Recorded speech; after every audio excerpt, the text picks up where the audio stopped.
Olá, amigos e amigas. Sejam bem-vindos e bem-vindas para mais um vídeo de reflexão sobre um texto dos evangelhos aqui no canal. Hoje, mais cedo, nós já tivemos um episódio da Escola Bíblica e durante toda a semana tem conteúdo inédito estreando aqui no canal. Para você não perder nada, você deve se inscrever e também ativar todas as notificações no sininho. Aproveite também para curtir e compartilhar esse vídeo, porque será de valor para outras pessoas que encontrarem essa nossa reflexão. E também fica o meu convite para você estudar teologia com a gente. É só clicar em Seja Membro e escolher o pacote Café Completo. Hoje eu quero ler com vocês um texto que se encontra no Evangelho de Mateus, mais especificamente no capítulo 13. E nós vamos ler do versículo 3 até o versículo 9. É um texto conhecido como a parábola do semeador, que eu acredito que você já tenha lido essa passagem, se não tem aí uma nova oportunidade. Diz o seguinte: falou-lhes de muitas coisas em parábolas. E disse Jesus: saiu um semeador a semear. Ao semear, algumas sementes caíram à beira do caminho. Vieram as aves e as devoraram. Outras caíram em terreno pedregoso, onde não havia muita terra, e logo brotaram, porque a terra não era profunda. Mas quando surgiu o sol, os brotos foram abrasados e, por falta de raiz, secaram. Outros caíram entre os espinhos cresceram e a sufocaram. Outros, enfim, caíram em boa terra e deram frutos, uma a 100, outra a 60 e outra a 30. Quem tiver ouvidos para ouvir, ouça. É interessante que o próprio texto de Mateus, mais à frente, lá no versículo 18 em diante, vai falar sobre as explicações dessa parábola que a gente vai comentar brevemente aqui neste vídeo. Em primeiro lugar, nós precisamos entender um pouco do contexto de um semeador que vivia na Palestina de Jesus, na época de Jesus. Por que você acha que um semeador, se está falando de semeador, era um profissional, era alguém que sabia semear, que sabia plantar e que entendia de plantação, claro. Agora, por que uma pessoa experiente e uma pessoa que tem boas sementes consigo joga essas sementes ou deixa cair essas sementes em lugares tão pouco propícios para o plantio e, consequentemente, para a colheita? Por que um semeador experiente coloca sementes na beira do caminho, como se fosse naquela pequeno espaço de terra que tem entre o meio-fio de uma calçada na rua? Por que esse semeador deixa sementes em terrenos pedregosos? Por que ele deixa entre os espinhos? Será que ele não sabe que nesses lugares não há possibilidade de um plantio adequado? É claro que ele sabe, mas essa passagem também é uma denúncia de um quadro social que acontece naquela região. É claro que um semeador sabe que esses terrenos não são os terrenos adequados para lançar uma semente, que essa semente encontrará muitos problemas e muito provavelmente não vingará. Agora, por que mesmo assim ele joga? Ele joga porque é o que restou para um semeador pobre lançar as suas sementes, para um trabalhador simples poder ter a esperança de colher alguma coisa. Essa passagem, ela não é apenas ufanista, não é apenas uma reflexão e tal da palavra de Deus, de um evangelista, não. É de um trabalhador que trabalha com semente e que tem a esperança de plantar, de germinar, de semear e de posteriormente colher. Agora, essas pessoas são exploradas, essas pessoas são alienadas do processo produtivo naquela região, porque as boas terras, que não são tão abundantes assim num território pequeno, elas pertencem a uma pequena elite que domina essas terras, que plantam nessas terras, que têm prosperidade, em detrimento de uma grande maioria de trabalhadores que não têm onde lançar a sua semente. As boas terras já têm dono na Palestina da época de Jesus e sobra aos semeadores à beira do caminho, o terreno espinhoso, o terreno pedregoso, e raramente, rarissimamente, ele encontra algum terreno produtivo em que possa lançar a sua semente. É importante não perdermos de vista as conexões sociais e humanizadas que os textos bíblicos nos apresentam, porque eles se passaram numa terra, num povo, numa sociedade que tinha um contexto específico e não no espaço sideral ou no campo do imaginário.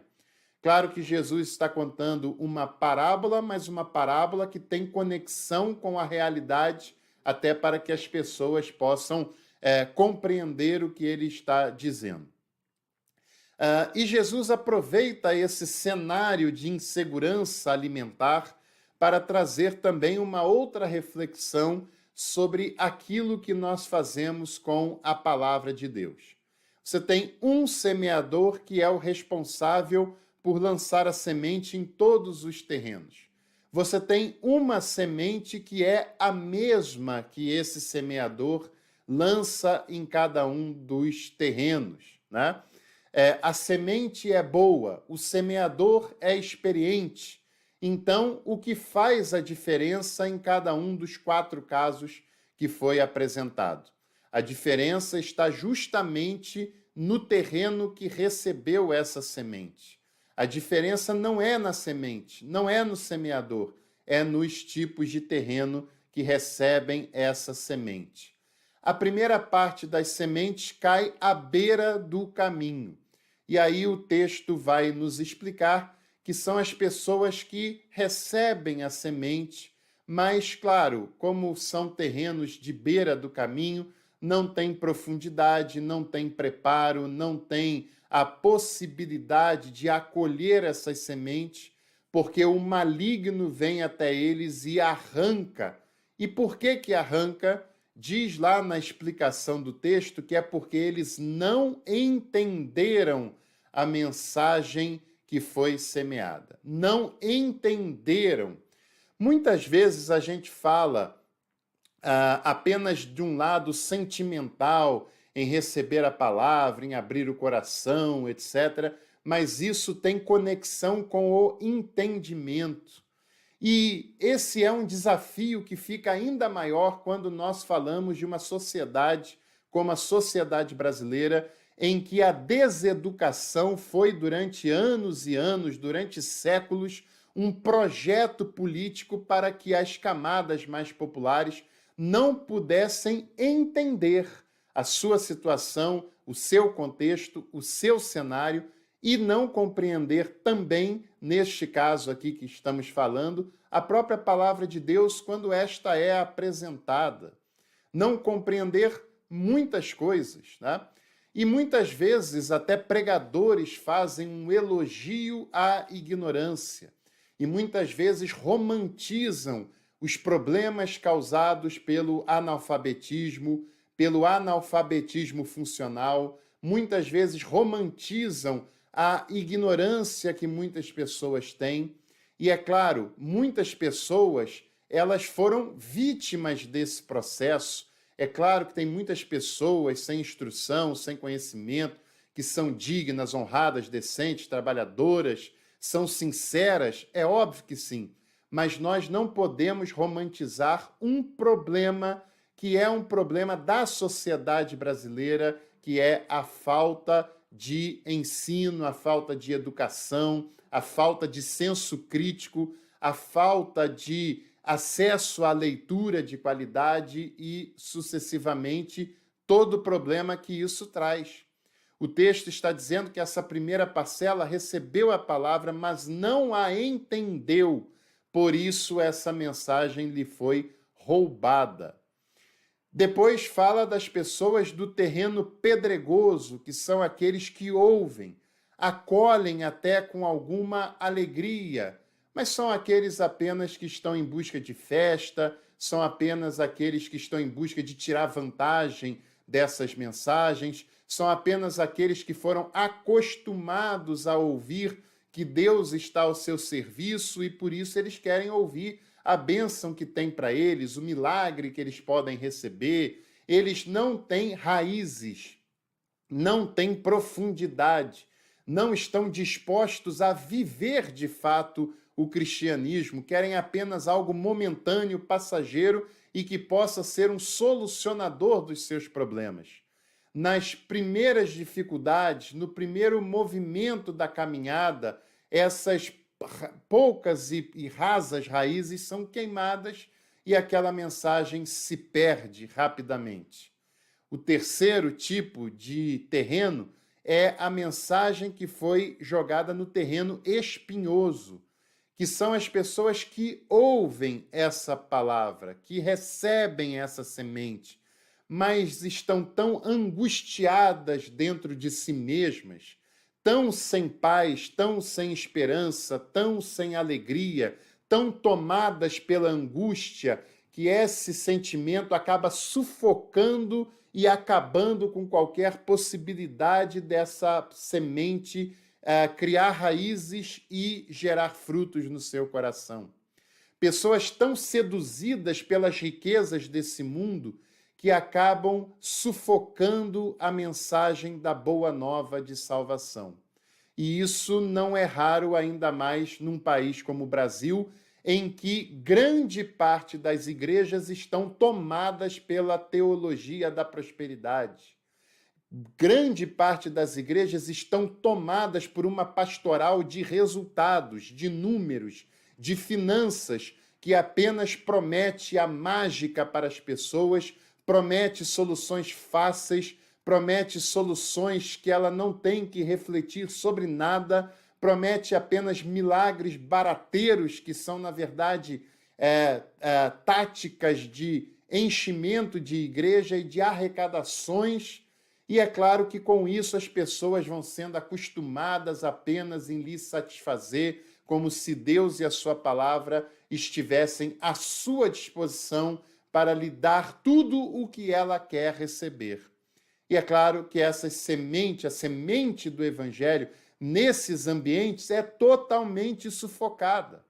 Em igrejas que são medidas pelo tamanho numérico, pelo número de arrecadação e pela teologia da prosperidade com promessas fáceis e milagreiras, não há espaço para a mensagem do evangelho. O texto fala de um quarto tipo de terreno que foi a boa terra. São aqueles que ouvem a palavra e entendem a palavra de Deus, e entendem o evangelho, e o evangelho faz morada, e elas refletem sobre o evangelho. A boa terra são as pessoas que, além de ter um coração aberto, suscetível, disposto a receber e acolher a mensagem do evangelho, são aqueles que, ao receber, entendem essa mensagem, entendem, acolhem, permitem que ela crie raízes, gere árvores e essas árvores frutifiquem, deem frutos a 30, a 60 e a 100 por um. Isso não está falando de multiplicação, de riquezas, de mais e mais e mais pessoas enchendo um determinado lugar. Isso está falando da frutificação do evangelho no interior dessas pessoas e que essas pessoas compartilham desses frutos com outras pessoas também, para que sejam semeadas pela mesma boa semente. Que eu e você tenhamos esse coração, o coração da boa terra, o coração propício a receber a mensagem do evangelho, a semente das boas novas de salvação, que ela possa ser acolhida por nós, que deixemos de lado as angústias, as seduções com as riquezas, a falta de raiz, a falta de sustentação, a superficialidade, e possamos receber, acolher, refletir e viver a mensagem que o Evangelho nos compartilha. E, consequentemente, sermos canais de compartilhamento com outras pessoas para que a mesma graça as alcance. E se você gostou desse vídeo e dessa reflexão, não se esqueça de deixar a sua curtida, de compartilhá-lo com os seus contatos e é claro que em breve voltaremos por aqui. Um abraço e boa semana para você e a sua família.